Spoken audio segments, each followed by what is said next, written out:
What is a river? A river is a natural flowing watercourse, usually fresh water, flowing towards an ocean, sea, lake, or another river.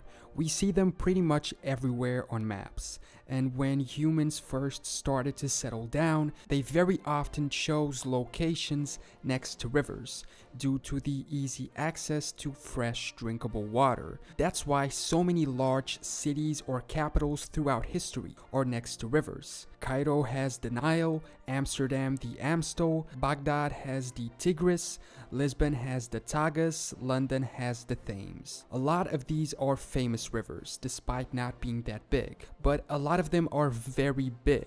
So in this video, I want to take a look at the largest rivers in the world, how big they actually are, where they are, what surrounds them, and other interesting facts about them. So let's jump right into the list. Amur River is the 10th largest river in the world. It's 2,824 kilometers long, and it's found on the Russia-China border, with 200 tributary rivers connected to it. It has over 120 species of fish, one of which, the sturgeon beluga, is very dangerous, being able to capsize fishing boats and drawn fishers. It only passes by 7 cities and is formed by the junction of the Shilka River, which rises in the Russian Federation, and the Argun River, which rises in Manchuria. The mouth of the river, meaning the place where it meets the ocean, is the Strait of Tartary. It was regarded as a sacred river by Qing China, who called it Heilongjiang, which translates to Black Dragon River. Interesting, given that the two rivers which form it are from China and Russia, and its joining forms the border. Today, it's the biggest shipping artery in Far East Russia. Next, the Congo River, formerly known as Zaire River. It's the second longest in Africa, at 4,370 kilometers, only behind the Nile, which we'll get to soon. And it's the second largest river in the world by discharge volume, but it does rank at number 1 in one aspect: the world's deepest recorded river, at 220 meters of depth. It's also the only river to cross the equator line twice. The amount of tributaries is, as you can see in the image, a lot. So here's a map of the only actual Congo River. Its current course was formed 1.5 to 2 million years ago, populated since around 500 BC, with the Kingdom of the Congo established around 1400 AD. In 1482, a Portuguese explorer discovered the estuary of the river and sailed up from it. Today, it serves as a strong producer of hydroelectric power for the region. Moving to South America, Rio de la Plata. It's the estuary formed by the joining of the Uruguay and Paraná rivers, and it empties into the Atlantic Ocean. It's the widest river in the world, with a max width of 220 kilometers. That's insanely big. It's so wide that full-on naval battles took place inside it, like the Battle of Juncal between the Argentines and the Brazilians in 1827, and even in World War II, when in 1939, a German battleship was engaged by the British Royal Navy in the region. It forms part of the border between Argentina and Uruguay. The coasts of Rio de la Plata are the most densely populated areas of Argentina and Uruguay. The Spanish came in 1516 during a search for a passage between the Atlantic and the Pacific Oceans, calling it the Mar Dulce, or Freshwater Sea. Eventually, it was renamed to Rio de la Plata by the Spanish. This name would translate to the River of Silver, one can assume because the area had a lot of silver to be mined. Next, the Irtysh. The river's source lies in the Mongolian Altai, in Dzungaria, the north part of China, close to the border of Mongolia. The river itself is in the Altai Mountains, crossing Mongolia, China, Kazakhstan, and Russia, with its 4,248 kilometers of length. Oddly, like the Amur, it was also known in its earlier stages as the Black Irtysh, with this time the designation being given by the Russians, but now it's just the Irtysh River. And it has another common aspect: The border between the Russian and the Qing empires was in the Irtysh Basin, being fairly similar to the modern borders. Today, it serves as a large producer of hydroelectric power, and it is the largest commercial port in western Siberia, passing 11 cities with 7 bridges between shores. Then we have the Yellow River.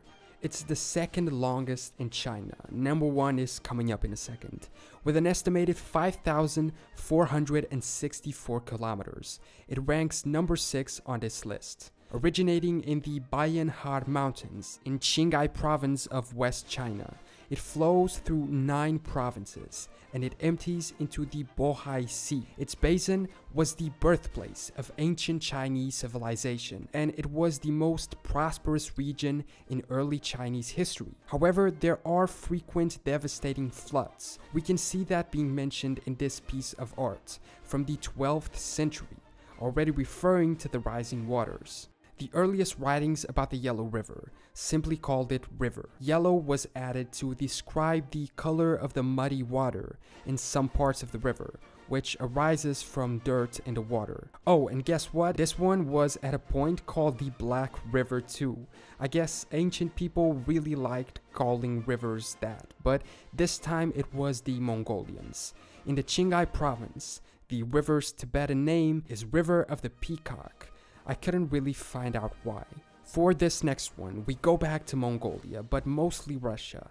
The Yenisei Angara, the largest river system flowing to the Arctic Ocean, with 5,539 kilometers. It begins in Mongolia, making its way through central Siberia until reaching the cold sea waters of the Arctic. It's one of the origin points for the Turkic people, with remnants of their earliest civilizations being present since the 7th century AD. These days, studies show that the river suffers from contamination caused by radioactivity from a factory that produced plutonium in the secret city of Krasnoyarsk 26th, the one that has the coolest flag in the world of a bear splitting an atom. As we get to the top 4, we arrive at North America for the first time in the list, to the Mississippi-Missouri River. Now, these are 2 rivers, the Mississippi and the Missouri, but the reason they're grouped up in most lists is because their final part is the same. They come together in St. Louis as they travel down the southern US states, finally reaching the Atlantic Ocean through Texas. They are therefore often referred to as the Mississippi-Missouri River System.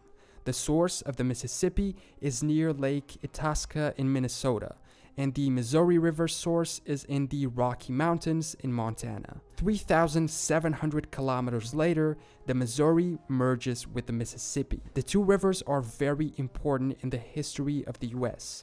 The Mississippi is known to be one of the natural divisions of the US continental landmass, and during the Civil War, control of it was a strategic objective of both sides, totaling at 6,275 kilometers.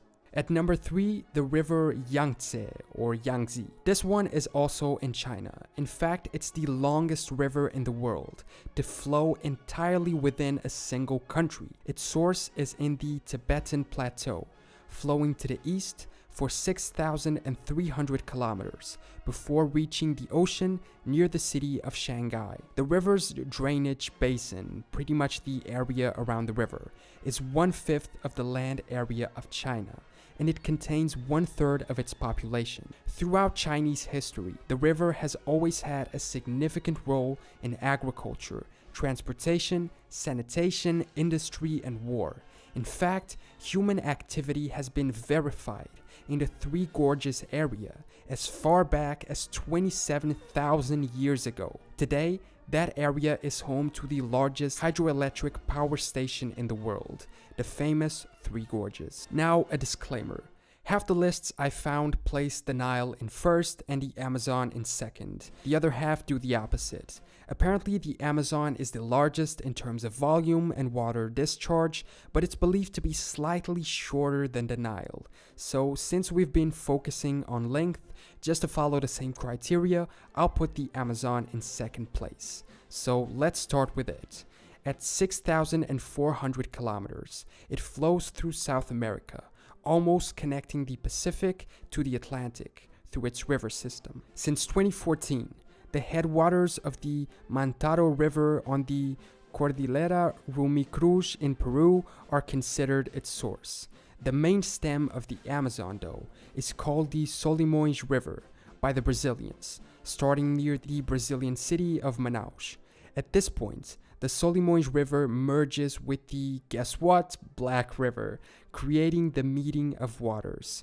The discharge of the Amazon is so much that it's more than the previous 7 rivers combined. It also has the largest drainage basin in the world, with an area of about 7 million square kilometers. So what we understand is that essentially the Amazon is the biggest and largest river in the world, except slightly smaller in length than the Nile. The river was initially known by Europeans as the Marañón, and the Peruvian part of the river is still known by that name today.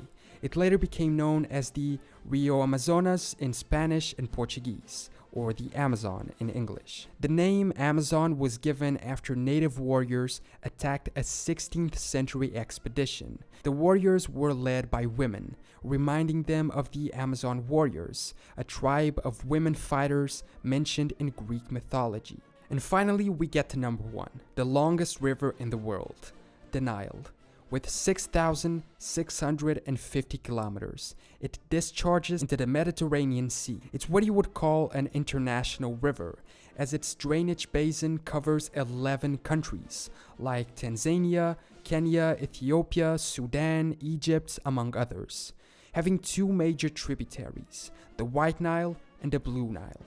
The White Nile is considered to be the headwaters and primary stream of the Nile itself, but the Blue Nile is the source of most of the water. The 2 rivers meet just north of the Sudanese capital. The Nile was called Iteru in ancient Egyptian, and it has been the lifeline of civilization in Egypt since the Stone Age, and it was extremely important in the founding and maintenance of ancient to modern Egypt. What's most interesting is that the present Nile is projected to be the 5th version of the river. Satellite images identify dry water courses in the desert to the west of the Nile. A canyon, now filled by surface drift, represents an ancestral Nile called the El Nile that flowed millions of years before the present one. So those were the largest rivers in the world. I think it would also be interesting to make a video about the world's shortest rivers, so leave a comment below if you'd be interested in that. As usual, thanks so much for watching, and thank you for 80,000 subscribers. If you aren't yet, remember to subscribe to catch future videos, and I will see you next time for more general knowledge.